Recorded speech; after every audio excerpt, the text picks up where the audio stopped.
If you keep up with the romance genre in anime at all, you surely know of the legendary run that the studio CloverWorks went on this past summer. My Dress Up Darling Season 2, The Fragrant Flower Blooms with Dignity, and Rascal Does Not Dream of Santa Claus, all airing at the same time. 3 seasons comfortably scoring over an 8 on my anime list simultaneously is a real feat. If you've kept up with this channel, you know that I've covered all 3 of these series extensively. A couple of months after the anime wrapped up though, I can't stop thinking about each of their respective finales. A finale in general is a difficult thing to pull off. Do you opt for a cliffhanger ending, something to extend hype into the future? Or do you wrap things up in a satisfying way, focused on a good conclusion even if more seasons are to come? Maybe you land somewhere in the middle. As I thought more about CloverWorks' 3 finales, I realized that they conveniently fell on very different points on the spectrum. So today, for the first time on split screen, we are going to look at 3 different subjects, using these finales to examine the different ways a romance anime can wrap up everything it teed up in the preceding episodes.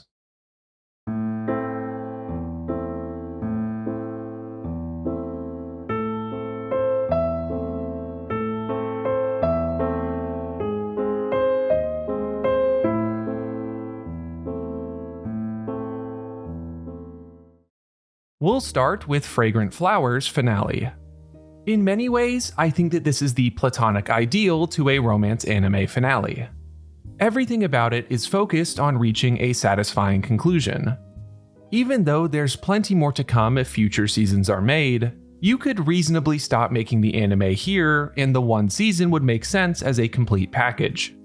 From episode 1 all the way through to episode 13, we have watched the love between Rintaro and Kaoruko blossom. We did, though, watch most of it from the perspective of Rintaro.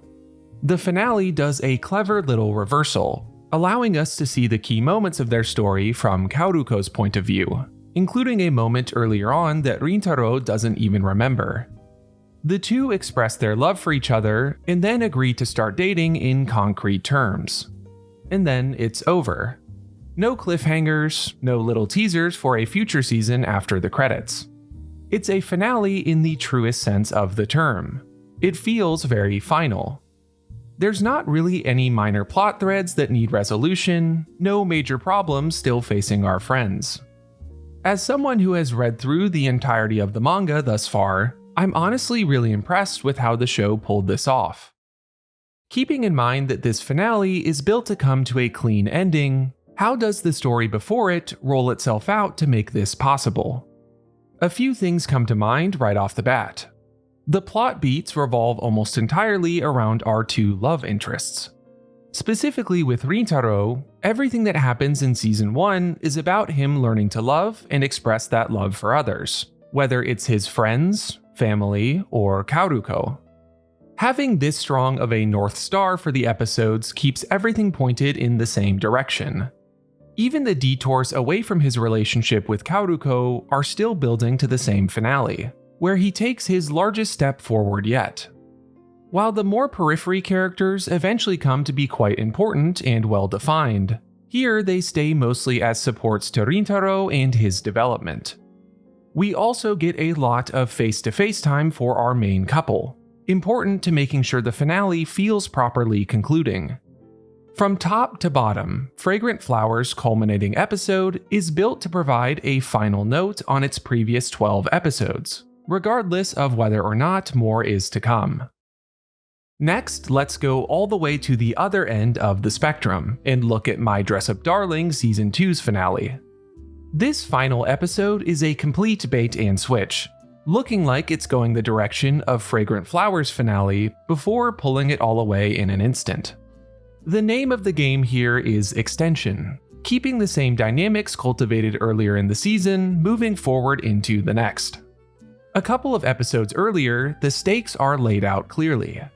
Marin says that she will confess her love to Gojo after the photo shoot.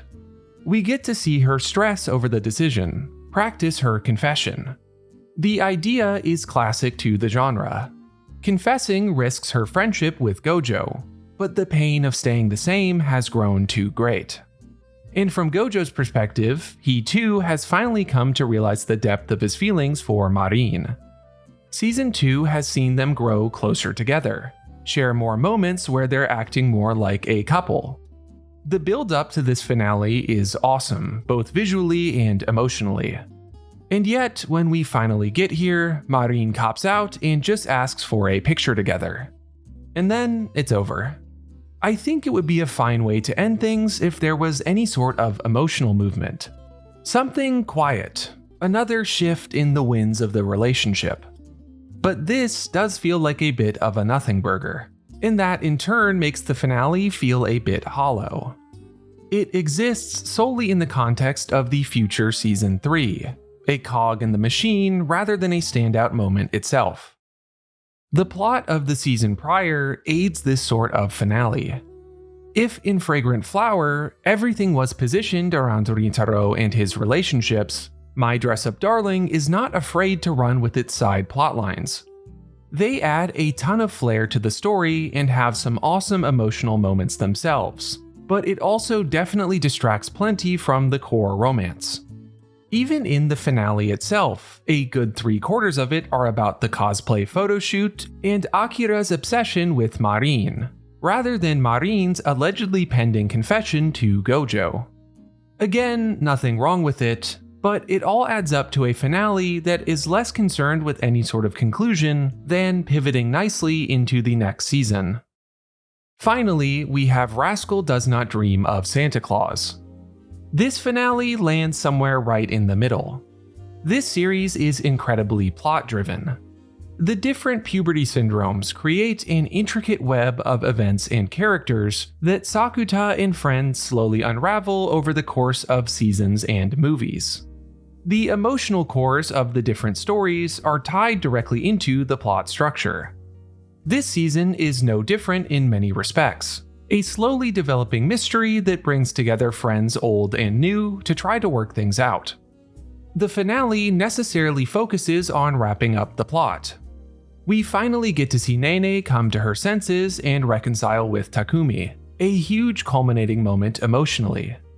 And then Sakuta rushes to save Mai, simultaneously getting all of the other Santas to break free from the spell of sorts that they were under.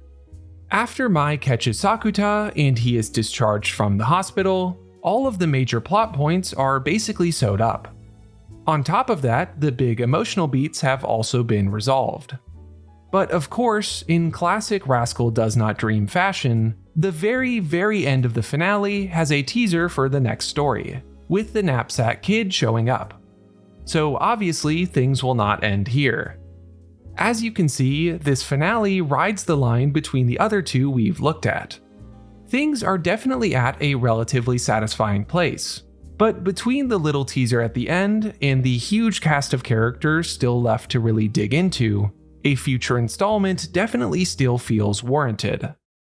The real key to the Rascal Does Not Dream series that I think separates it from a lot of romance anime is that Mai and Sakuta are together almost the entire time. In that sense, there's no pressure to advance their relationship in any way before any given season comes to an end. Instead, the series is free to focus on its intricate plots and complex side characters for as long as it wants, without risking any feelings of dissatisfaction from an audience. This isn't to say that their relationship is entirely stagnant, but it's not beholden to the same scrutiny that other romance anime couples would be. An interesting approach for an interesting series, if nothing else. CloverWorks had an amazing season of anime with the 3 shows we've looked at today. Concluding them were 3 finales that covered the entire spectrum of romance anime final episodes. Fragrant Flower opted for an emotionally satisfying resolution to its main plotline. My Dress-Up Darling chose to roll things forward smoothly into the next season, and Rascal Does Not Dream of Santa Claus landed somewhere in the middle, with a firm plot conclusion and a teaser for the next installment. I know that all of these series are based off of source material, so they don't choose where the stories actually go, but I still think it's really interesting to see where any given season decides to end things. That's its own form of plot direction, and examining 3 different examples closely was a really fun point of comparison. I know one thing for sure: I can't wait to see where all 3 choose to go next. And that ends this week's episode of Split Screen. If you enjoyed, liking and subscribing helps a ton, as does hitting the hype button on the mobile app. I'm SlamAnime, and I'll catch you on Friday for Love and Anime.